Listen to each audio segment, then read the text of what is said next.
Get the Angel Reese special at McDonald's now.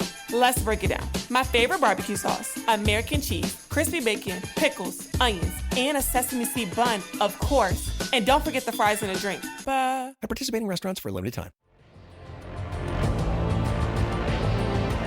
This is CBS Eye on the World. I'm John Batchelor. I welcome Jim Pfaff. He is the president of the Conservative Caucus. We go immediately to remarks about the president's presentation to America and to the chamber, the Joint Chamber of Congress, on what has been achieved so far in a very quick, less than 40 days. Jim, a very good evening to you. I begin with the hot story of the last 48 hours, tariffs. Conservative Caucus commits itself to free trade, fair trade. Generally speaking, tariffs are part of protectionism, and that is neither free trade nor fair trade. So, what is your opinion of the way the president explained his tariffs last night, given that it's in negotiation, it could change any 10 minutes? Good evening to you. Thank you. Well, listen, the precision of what Donald Trump's rhetoric is sometimes belies what's actually taking place in the background. So I really take the vast majority of the steps on tariffs that Trump is undertaking as on the fair trade end of things. So I'm all for, and we are all for reciprocal tariffs. For example, we have been in a structure since World War II where the United States gives all the tariff advantage, all the trade restriction advantage to other countries. And I think we did that somewhat purposefully to help countries, recover from the devastation economically that World War II brought about. And that may have been fine in the short run, and we were having fabulous success in our economy. But that structure cannot be maintained in the long run. I see this as a transition period where we're going to see reciprocal trade arrangements. Donald Trump's immediately going to bump up when another country does. In the long run, and he said this very publicly, and we solidly support it, let's get to zero tariffs. And so where we can with countries that are willing to do it. And that would be beneficial for everybody. So I think it's consistent with where we stand with the approach that he's taking. I'm told that in the gallery last night were a great number of tech bros who weren't there in 2017 when Mr. Trump made his first State of the Union message to the American people. I don't believe they were there in 2020 for the election, but they're there now. And free trade is part of their Bible. I understand that. They're being blocked by Europe. They're being regulated by Europe. They're being constrained by Europe. Does the Conservative Caucus have an opinion of billionaires being contained? The people that are up there are some of the most brilliant, capable minds in the tech industry who also are fantastic business people. Like these are people that we should be applauding in terms of their capability in business. When I think of the All In podcast and Chamath, Palihapitiya, David Sachs, and those guys, these people are highly competent businessmen. I remember a few years back, David Pfaff, the former Obama official, came to run part of Uber. And Uber, Airbnb, and them, those platforms are necessarily part of the free market. And I really felt that in the long run, all of this would have to ship. That was my hope. And now that's coming to fruition because these folks are recognizing that they cannot survive in business with the kind of trade environment that the world wants to impose upon them, particularly in their case in the terms of censure and telling them how to run their platforms so firmly. This is one of the cleansing effects of Donald Trump, frankly, and I think it's a bit long overdue. But I also think it's consistent with the direction that Donald Trump is taking on issues of economy and trade. The drama in the Oval Office, February 28th, 2025, goes down to the history books. Now there are results, and I understand the president received a message from Mr. Zelensky agreeing to the deal that he was in Washington to sign last Friday and saying he was ready to negotiate with Mr. Putin.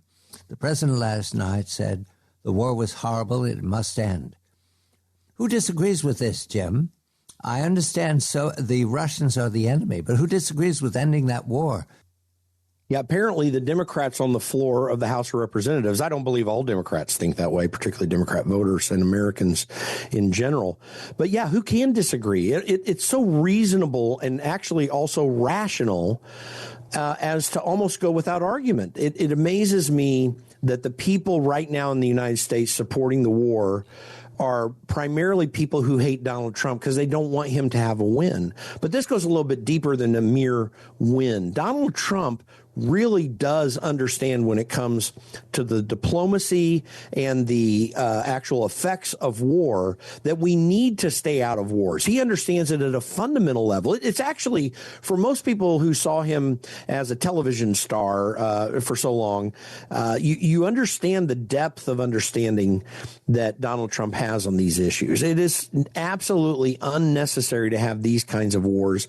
We know historically, not just because of Donald Trump's first presidency, but we know historically that these wars tend to come about because there were some political actors who didn't like who was elected, by the way, in some of these countries and certainly Ukraine. They don't like who was elected. This happened in Georgia, by the way, too.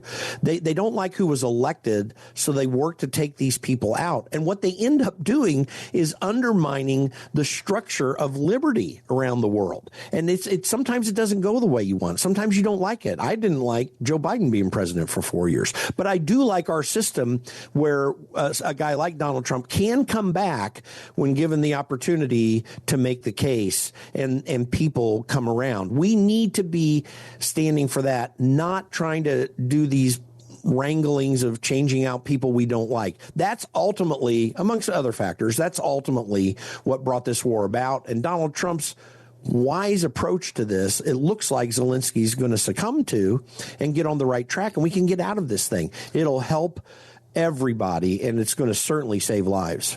We have about a minute or so, and I come to the D.C. suburbs. You live in the D.C. area. DOGE is very threatening to all of those mortgages, all of those families. I understand that. 3 million government workers, maybe twice that of contractors. So what is it like in the neighborhood now? Are they accepting that this is going forward, or is there resistance? Yeah, they seem to be. Apparently, there's been a rise in homes up for sale. 6 of the 10 wealthiest counties in this country surround Washington, D.C., and it has nothing to do with regular business. Yes, the rooster is crowing.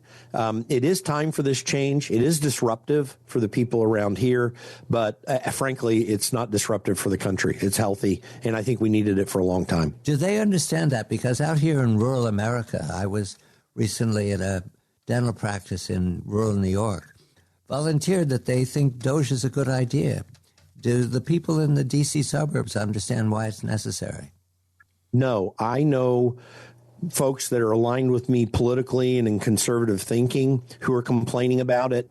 They don't know because, to be candid, it's not reality. The unreality of the lifestyle of a federal employee, particularly in the Washington, D.C. area, is such that they have no clue what's going on elsewhere. That's why I haven't lived in this area all my life. When I was working on the Hill, I flew back and forth home, and I still go back and forth. I still have my home in Indiana. So no, they don't understand at all, or at least don't have full understanding. But this is necessary, and that's why it takes guys like Elon Musk and Donald Trump to push this agenda, and it will help the country. Jim Pfaff of the Conservative Caucus and a Hoosier.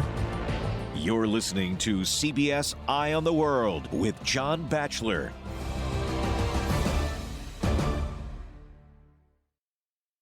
Farming's hard. To feed the world, farmers have to work the land, brave the elements, and fight the battle against weeds. Weeds reduce crop yields, so prices go up and everybody gets less to eat. But 50 years ago, farmers got a new tool to fight weeds, glyphosate. It kills weeds while protecting the harvest. Time and again, it has been approved by the EPA and by leading regulatory bodies around the world. It helps enable practices that reduce erosion and keep soil healthy, which is good for the earth. Farming's hard, but it's a little easier with glyphosate. Learn more at go.bayer.com/glyphosate, paid for by Bayer.